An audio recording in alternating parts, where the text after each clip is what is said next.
Hello, my name is Tony Monisse.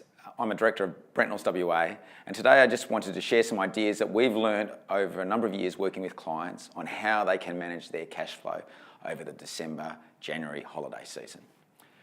So I just break it up into 4 categories. So the first category I want to talk to is about customers. So I think one of the big opportunities and what's really important for businesses is to make sure they invoice early. Make sure they understand the creditors cut off, their suppliers cut off, and get their invoices out. Otherwise they may miss that payment run when they come back from holidays. The second thing is get on the phone, collect your debtors. If you're not already doing it, pick it up, because you really need to get moving and collect your debtors before Christmas, before people go on holidays. Really interesting one is focus, especially if cash flow is a real issue. Often you have sales that have got long sales cycles and sales have got short sales cycles. If you're looking for short-term cash flow, it's really important that businesses focus on opportunities where the sales cycle is short and they can quickly convert it into a sale and cash flow.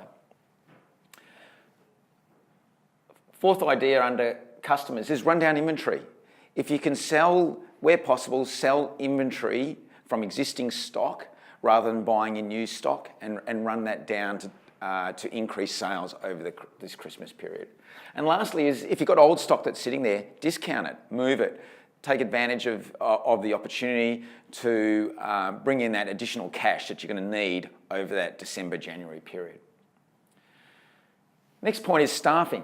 Look at your staff levels, so important. If you haven't already started looking at them, review your staff levels. Are there people that can take leave? Can you encourage people to take leave and run down your leave liability?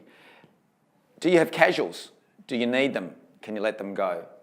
And are people working overtime that really is not necessary over that sort of period and being paid for overtime? So review your staff levels.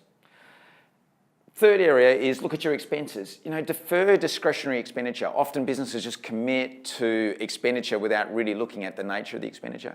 Maybe there's some expenditure there, dare I say some travel or some training or whatever, that's still important, but maybe we can defer it to February, March when cash flow is much stronger. So look at the opportunities to defer expenditure.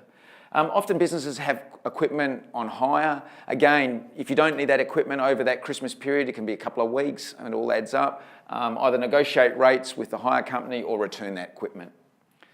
The last thing is you need to do your forecast. You need your forecast of cash flow over that December, January period. You need to understand where those bumps are going to be.